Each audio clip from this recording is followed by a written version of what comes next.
Stepsons, I'm excited about this video today. I've got a special guest, Greg Kettner, who is going to help you and me learn how to tell jokes. That is one of the actions on the milestone of learning to interact with other adults. That's a key thing if you want to be successful in adulthood. Have you ever been in a situation where you felt awkward about the conversation? It didn't go anywhere, you didn't know what to say, they didn't know what to say, and it just becomes an awkward moment. Well, Greg is going to help you and me learn how to alleviate those concerns by learning to apply humor, learning to tell jokes. You'll want to check out Greg's TED Talk and go to his website, gregkettner.com, and sign up for his Friday Funnies. Greg is a coach, he's a speaker, and you'll watch that TED Talk, you'll know a lot about Greg and his relationship to Prince. Who is it? Which prince is it? Harry. Who? Prince Harry.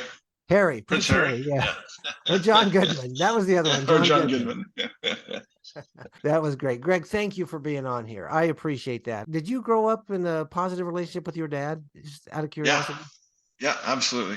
Yeah, So, and thanks for having me on. This is great. yeah, no, I And appreciate I'm a taking time. stepdad now. You are a stepdad now. Oh, okay. Yeah, Little yeah. one. I'm just an online stepdad. Sometimes I feel like an online stepdad. Yes. Greg, if someone wanted to learn how to be funny, what would you tell them? How do they start? I guess a sense of humor. I was born with it. My dad had a very dry sense of humor, but we were always laughing and just listening in it. And now that I'm older and I'm a speaker and a coach, I've learned, and there's studies out there, that when we laugh, it connects us, right? When we laugh in our brains, it releases the dopamine, and it releases cortisol, which blocks the stress hormones, right? Okay, so if I want to start, what do I do? Look up a joke online and start practice telling it in the mirror? When I started doing stand-up comedy, I got dared the first time. I'd always wanted to do it, but I'm like, how do you do it? And I was out with some buddies after a hockey game, and we walked past this pub, and it said open mic stand-up comedy. And so I got up there and I just started telling these canned jokes and hearing people laugh. It was such a rush. And so I went back to the guy afterwards and I said, hey, can I do it again? He goes, yeah, come back, but start writing your own jokes. And that's what I did. I just started writing things that I thought were funny, and I would practice them in the mirror. Right. But it can be very simple. I mean, as simple as like, what did the left eye say to the right eye? I open up. I don't know. Oh, between us, something smells. Yeah. Just a simple joke, right? I mean, anybody can say it. Nobody's going to get offended, you know? I think so too, is find your own sense of humor, right? Not everybody's going to be Jerry Seinfeld or Chris Rock or Brian Regan, but I'm Greg Kettner, and what makes me laugh, if people don't like it, well, that's on them. And I've had jokes where I've hit the punchline and nothing has happened. Some of the best advice I ever got was from Robin Williams. I had the opportunity to work with him twice. And he said, Greg, there's enough funny stuff in the world that you don't have to make fun of either people or race or sex or money, whatever. He goes, there's enough stuff that we don't have to. I mean, it's not nice to make fun of other people. I think the big thing is mindset. And I saw a sign the other day and I loved it. It says, you can't make everyone happy because you're not a taco. But happiness is from within, right? I can't make you happy. I can tell you a joke, but it's your choice whether you're going to laugh at it or not. If we shift this to the perspective of, my audience, those that I'm really trying to serve, because that's how I grew up, a young man without a dad. So now they're into adulthood, they're independent at various levels, but the social skills and the social things can be a challenge. It can be awkward. Maybe they want to. Maybe it's connecting with young ladies. Maybe it's asking someone on a date and it's awkward. What suggestions would you have for humor in those situations? Yeah, that's a great question. And I remember, when I was in my teenage years dating and the awkwardness and like, oh, is she going to say yes or no? Again, I think humor is great, right? And that's one thing that really attracted me to Becky. We went to college together and then went our separate ways. And when we reconnected, we were talking about it. And even back in high school and college, I used humor to engage with people. At least for me, when I tell a joke or whatnot, it just kind of brings down those walls, right? So whether you're a guy or a girl, and if you have someone in your back pocket and share, or I was the class clown too, right? I was always trying to make people laugh and whatnot. I don't do it as much because I'm married now.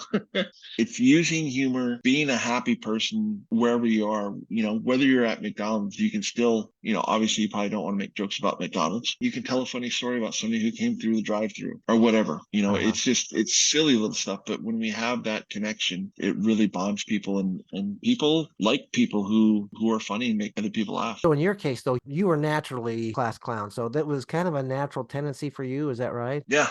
So if you've got someone that's introverted, it's not necessarily that it doesn't work for them. It's just that they've got to make the effort to do it. And like you said, I mean, with our phones, right? We're all on them way too much. You can Google a funny cartoon or a meme, right, and send that to your friend. Get them for free. But even that, right? I mean, if you're a younger guy or a younger girl and you're attracted to somebody, you know that maybe they like skateboarding, right? Google funny skateboarding memes, right? And send that, right? And then like, oh, he noticed that I like skateboarding and I laughed at this, you know, and then you follow up with the next text. What do you think about the meme? Or did you like the cartoon? But you know, kids these days, a lot of it's on the phone. But you know, But you you can can do the still same use thing. humor through that way. That's a great suggestion. Or, Yeah. you know, sometimes I'll just leave voicemails. I'll tell my buddies jokes on a voicemail. So you don't even have to be in the same town, right? Or if you're nervous about meeting another guy or another gal, then you don't have that fear of, oh, I don't know. Well, part of any growth is going to be getting out of your comfort zone a little bit. It sounds like the humor would make it a little less risky to get out of your comfort zone and try that. Any other suggestions or thoughts that you'd have? I think if you're listening, whether you're an adult, you know, the age of James and I, or if you're, you know, a younger teen and you just need to reach out, just whatever makes you funny. If you want to make funny videos, but if it's yours, I mean, like Mr. Beast, right? Mm-hmm. He's wild and wacky and weird, but he's a gazillionaire because it's him. Mm-hmm. He's not trying to be somebody else. So be yourself. And if you're introverted, I love what you said. You know, at times we have to take a step out of our comfort zone. That's how we grow in life and in school and everything else. Laughter is a great way to connect people. Mm-hmm. And they've found that people who laugh and make other people laugh are more attractive. I mean, look at me. I'm way better looking when I'm laughing. Yeah, you know, I was going to try to be Greg Kettner, but I don't know that the Prince Harry or the John Goodman joke would just work. I guess I'll have to try the stepdad jokes. I get a lot of people, interestingly, telling me I look like Steve Buscemi. I don't even. Buscemi, he's a great actor, brilliant actor. You can just say, hey, I'm Steve Buscemi's twin brother. Yeah, I didn't know who he was. All right. Well, are you ready? I don't know if I'm ready, but are you ready for the dad Sure, let's joke go for it. showdown? So the dad joke showdown. This is like you tell a joke, I try not to laugh. I tell a joke, you try not to laugh. Is that what we're doing? Yeah. And no matter what happens, somebody will be laughing. Not me. It won't be me, just so you know. Okay. So I don't want your feelings to be hurt. I'm ready. All right. Perfect. All right. All right. So you want to go first Sure. Where did the horse go when he got sick? to the barn, The, the hospital. the hospital. I'm kidding. They took him to the glue factory. You know, I was good. I was good with the hospital. I was like, I cannot laugh at that one. But the glue factory, you know, hopefully there aren't people that love their pet horses watching now because Right? you just crushed them. I mean, they're just emotionally devastated now. Why don't scientists trust atoms? Why? Because they make up everything. Okay. Boo. Yeah, boo. Okay, all right. That was a dad joke. These are dad jokes. Okay. It's I think, not about the joke. It's about the laughter and how it makes us feel. all right, you're up. Two guys walked into a bar. The third guy ducked. Oh, you didn't laugh. Good job. Yeah, let me move on to number two. Did you hear about the claustrophobic astronaut? No. He just needed a little space. Dang it. Man, I'm glad I got you on that one. Okay. What's another one? What do you call a pudgy psychic? A pudgy psychic. Yeah. Uh, A fortune teller. a fortune teller. Okay. I'm trying to look you in the eye when you're telling jokes to make it fair, right? Yeah. Right. Because that the eye contact makes a difference. So, how does a penguin build its house? It glues it together. Oh boy, that's horrible.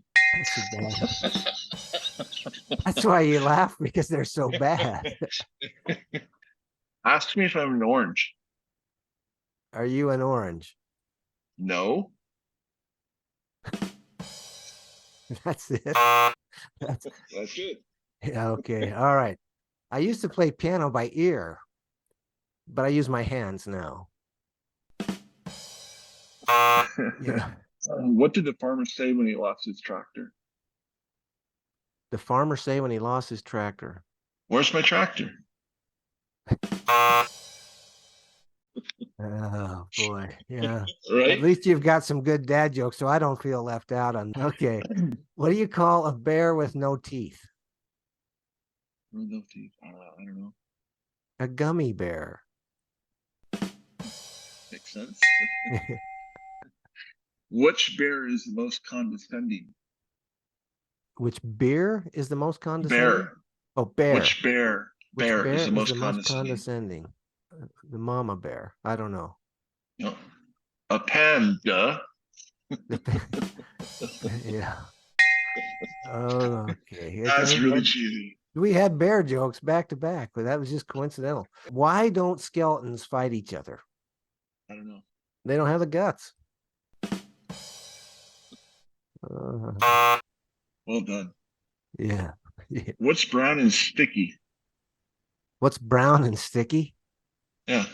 And this is G-rated. Let's see. Brown and Yeah. sticky. Brown Post-it notes. A stick. Ugh. Okay. Why do bees have sticky hair? Why do bees have sticky hair? I don't They know. use a honeycomb. Oh, they use a honeycomb. Oh, See, you didn't laugh at that one. You're yeah, smiling, yeah. man. I'm managing myself so that I can get a point on this contest here. But let's see. I told my wife she was drawing her eyebrows too high. She looked surprised. Yeah. I laughed that one. Yeah, I don't know. Hopefully my wife won't watch this one either. So she probably wouldn't laugh at it either, just Yeah. because it's not funny and she doesn't draw her eyebrows. Okay. My wife asked me to get 6 cans of Sprite from the grocery store. I realized when I got home, I'd picked 7 up. Uh, Why was the color green notoriously single? why was the color green notoriously single? I don't know. Because it's always jaded. It was always jaded. Okay. I'm going to get a point on that one too. Let's see. Right? Parallel We lines. both laughed. Is it a negative point if you laugh at your own joke? No, it's not proper to. You shouldn't laugh at your It's own not jokes. proper. Oh, that's bad comedian etiquette. Don't laugh at your own jokes. Parallel Yeah. lines have so much in common. It's a shame they'll never meet. There's your dating joke. There's a dating joke. That's a good math joke for if you're dating someone, if you want to ask someone out that's a mathematician, there you go. How can you tell it's a dogwood tree? Because it just barks. No, it's something to do with bark. It Yeah, has no by the bark. what? How do you tell Oh, it's a dogwood tree? By the bark. by the bark. Oh, okay, gotcha. All right. All right. I knew it had something to do with bark. Yeah. How do you organize a space party? A rocket? Yeah, that's not bad, but you plan it. You plan it. And Chat Okay. GPT, I asked for the top 20 dad jokes, and it gave me Uh, 20, and it gave me that one twice. So I only have 19. So I don't know how long your list is, and we don't have to go the whole distance because I'm sure I I've wrote won it by out. now. But Yeah, you have. Our vacuum cleaner is getting old. It's just gathering dust. I thought you were going to say it sucks, but Ooh. then it would. That's better. You know, but then it wouldn't suck, and that's the Yeah. problem. If it's getting old. It's gathering Oh, dust. here's one. Here's my Yeah. last one. Okay. When does a joke become a dad joke? Oh, when no When one it laughs, becomes apparent. when it becomes apparent. All right, I think we better end on that one because that's for the stepdad channel, a dad Right? joke. It's apparent that we need to end on that one. So, Yeah. Greg, thank you for joining me today. So, for those of you watching, if you have not downloaded the Map to Manhood, go to maptomanhood.org and download it there. Particularly if you're growing up in your dad's or you're a young adult man and you haven't had a positive male role model to help you learn life lessons. These are the lessons I think that will help you. And that one is social skills, learning how to interact with other people. Greg, thank you so much for doing it. Yeah, you're welcome, James. I'll run the score up later and tell you who won. We didn't even put anything online for it. I'll send you a copy of my book if you're the winner. How's that sound? Yeah, And, no, that's great. And thank you, James, for all you do. I know, I was fortunate to have a dad around as a mentor, and I know that this is your passion, and there's so many people out there that need somebody. And so I think it's a great thing that you're doing. And, whoever's listening, find a mentor or be a mentor, right? Because we're better together. And the more we talk and the more we communicate and the more we help each other out, the better the world's going to be. Thank you. Thank you. And that's great. That's a great summary. So, all right. Well, practice your jokes. And All right. I always end, I meant that for my followers, not for you. Okay. You've got it down pat, Greg. Other than I was going to say, I'm going to try to tell your jokes, but that I have to come up with some of my own. But always remember, you can still succeed, even if your dad may not be in your daily life. And you do have a dad that loves you. And I will see you on the next video.